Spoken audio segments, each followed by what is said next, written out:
dalam pembelajaran kali ini, pendidikan agama Kristen dan budi pekerti. Sekarang anak-anak ambil sikap berdoa, lipat tangan, tutup matanya.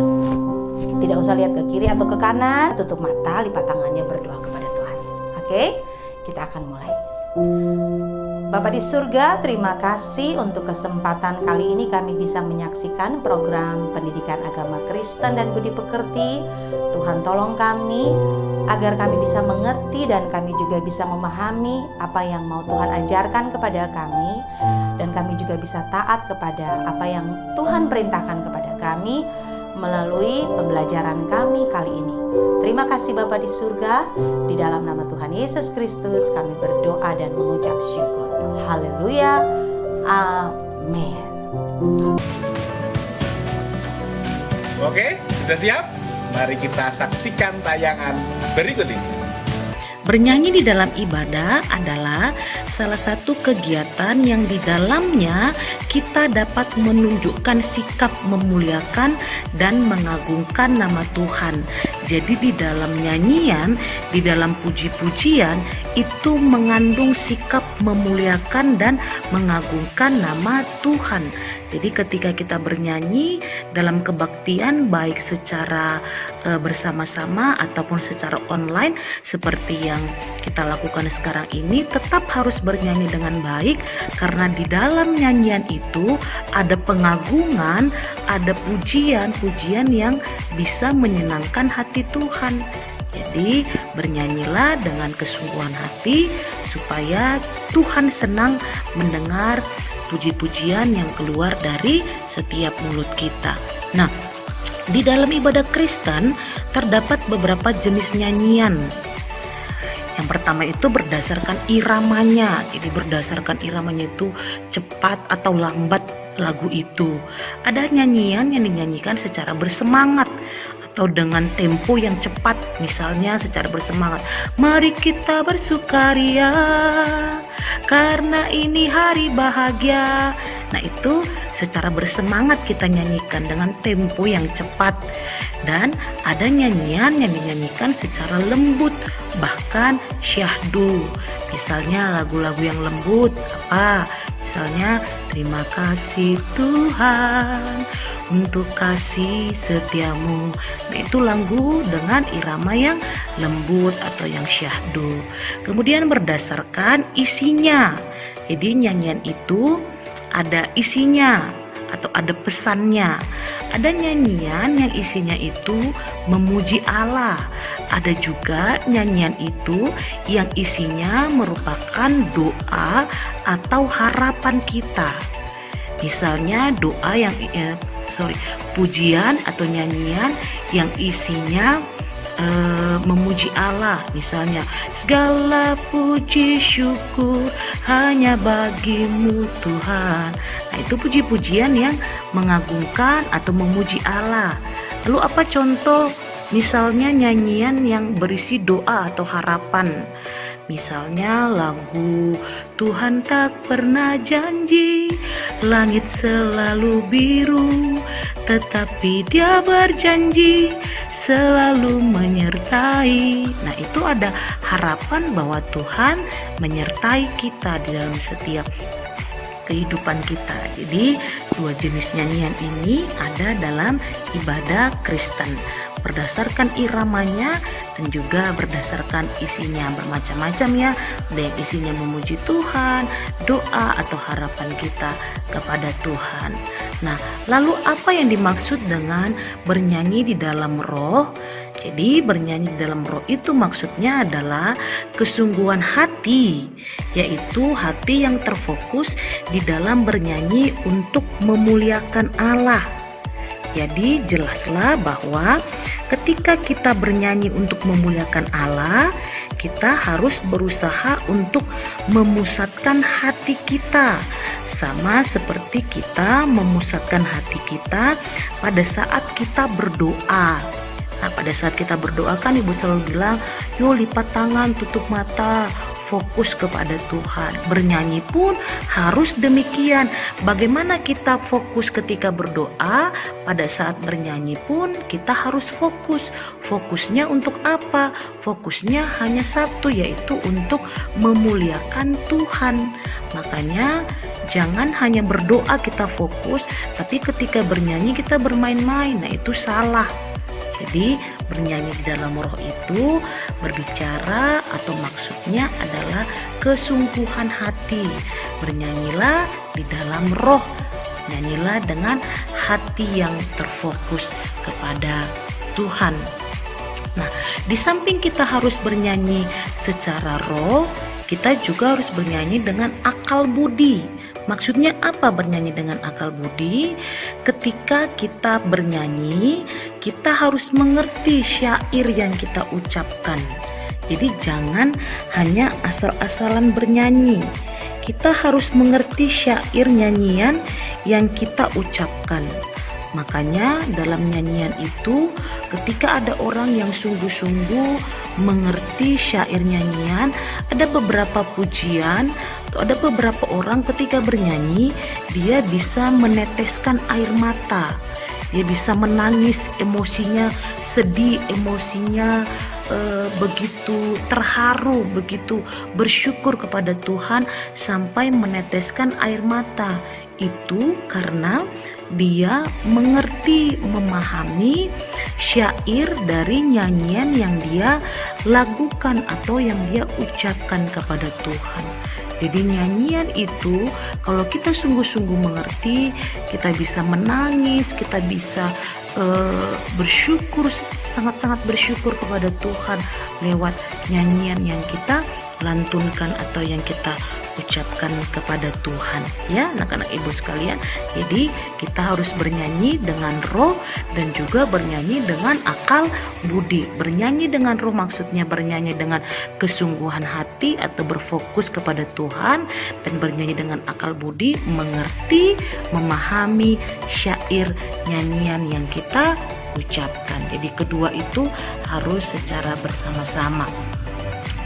Anak-anak ibu sekalian, sejarah nyanyian dalam ibadah Kristen itu sebenarnya berakal dari kebiasaan orang Yahudi. Kemudian para rahib Kristen di abad-abad pertama yang mendaraskan. Apa itu mendaraskan? Mendaraskan itu sama seperti mengaji. Kalau anak-anak ibu pernah mendengar agama sepupu kita atau agama Islam mengaji, nah seperti itulah pada abad-abad pertama orang-orang Yahudi kemudian para rahib bernyanyi. Tidak seperti sekarang. Sekarang sudah dilengkapi dengan alat musik yang begitu canggih. Tapi pada zaman dulu, pada zaman perjanjian lama, seperti mengaji dan diambil dari Mazmur dalam ibadah-ibadah mereka. Jadi Mazmur itu, kitab Mazmur itu disebutlah itu dengan kitab pujian, karena semua isi Mazmur itu adalah puji-pujian atau nyanyian yang dipersembahkan kepada Tuhan. Jadi ini sejarah nyanyian dalam Kristen, dari kebiasaan orang Yahudi, kemudian para rahib seperti mengaji dulu mereka, kemudian berkembanglah ini dalam Eropa Barat, berkembang di bagian Eropa Barat nyanyian Kristen, kemudian dinyanyikan dalam bahasa daerah masing-masing karena pengaruh yang kuat dari salah satu reformator gereja kita, yaitu Martin Luther. Dia menggubah dan menerjemahkan nyanyian-nyanyian ibadah ke dalam bahasa Jerman. Jadi teruslah berkembang nyanyian ini, berkembang sampai sekarang ada banyak orang-orang yang bisa menciptakan lagu dengan begitu indah, dengan begitu baik, serta diiringi dengan alat-alat musik yang begitu canggih dan luar biasa. Nah, dalam perjanjian lama juga ada tradisi yang menetapkan suku Lewi. Jadi suku Lewi ini bertugas di rumah Tuhan untuk mengatur pembagian tugas supaya ibadah-ibadah yang dilakukan dapat berjalan lancar dan menyentuh Jadi tidak hanya selesai melakukan atau mengatur ibadah biar beres aja, biar selesai aja, tidak. Tapi bagaimana para suku Lewi ini mengatur ibadah supaya ibadah berjalan lancar, dan ketika nyanyian dikumandangkan, khotbah disampaikan, semua orang yang mendengarkan hatinya tersentuh, sehingga ketika mereka ibadah gak hanya sekedar ibadah, tapi hati mereka disentuh oleh Tuhan, mereka mengalami kasih Tuhan, dan hidup menjadi diubahkan semakin lebih baik. Dan salah satu kelompok yang harus terlibat dalam ibadah itu adalah kelompok musik. Nah, jadi salah satu kelompok yang harus diatur oleh suku Lewi itu adalah kelompok musik. Nah, di awal kehidupan jemaat atau gereja pertama atau jemaat mula-mula sudah dikenal setidaknya 3 macam nyanyian. Jadi Mazmur itu berisi lagu-lagu dari kitab Mazmur, kemudian kidung pujian itu adalah berisi lagu-lagu yang mengungkapkan tentang ajaran dan pengakuan iman. Kemudian nyanyian rohani seperti haleluya atau amin atau glory, ada kata-kata itu di dalam nyanyian atau puji-pujian kita setiap harinya kepada Tuhan. Nah, kemudian sebenarnya apa yang menjadi fungsi nyanyian dalam ibadah? Yang pertama, fungsinya adalah untuk pertumbuhan iman atau untuk pembangunan iman. Jadi lewat nyanyian yang kita lakukan kepada Tuhan, nyanyian dan musik dalam ibadah itu dibuat secara serius, sehingga lewat nyanyian-nyanyian yang kita persembahkan membuat iman kita semakin bertumbuh, ya, semakin kuat imannya. Kemudian fungsi yang kedua itu adalah mempertajam ungkapan iman dan perasaan yang tak cukup jika hanya diungkapkan dengan kata-kata. Jadi nyanyian-nyanyian bisa membantu tersentuhnya hati jemaat. Kemudian fungsi yang ketiga adalah penghayatan dan kesadaran tentang kebesaran, kuasa, dan kasih Tuhan orang-orang percaya menjadi lebih besar. Kita menghayati sungguh-sungguh betapa Tuhan itu besar, betapa kuasa dan kasih Tuhan itu sungguh-sungguh ajaib. Dari semua yang kita sudah pelajari tadi yang Ibu sudah jelaskan, bagaimana nyanyian yang dikehendaki Tuhan.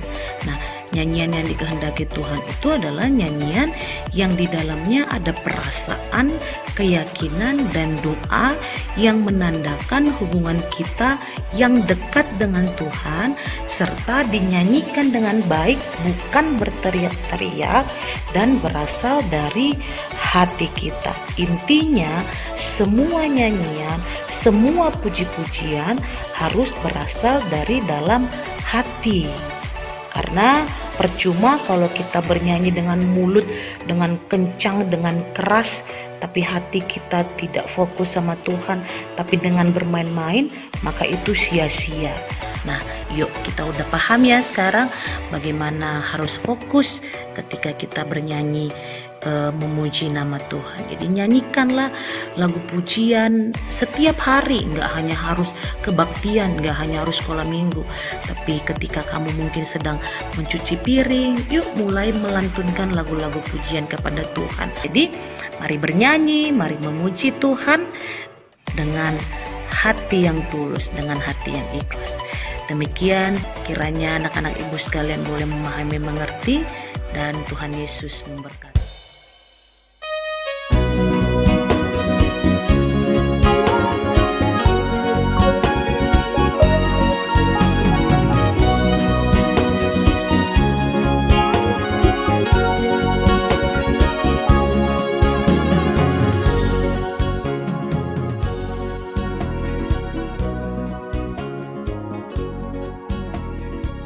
Baik anak-anak, kita akan menutup pelajaran kita kali ini dengan berdoa.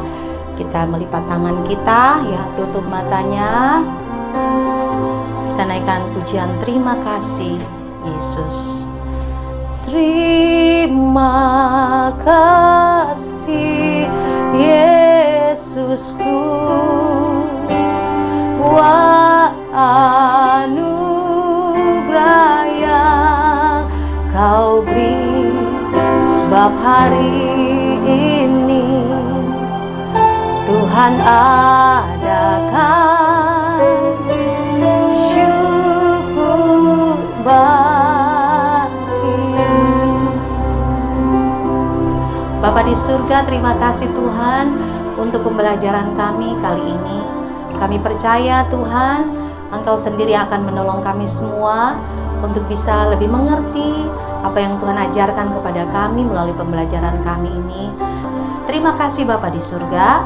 Tuhan berkati semua orang tua kami, Tuhan berkati seluruh anak-anak Indonesia dimanapun mereka berada, menjadi anak-anak yang takut akan Tuhan, anak-anak yang akan membangun bangsa Indonesia dengan lebih baik.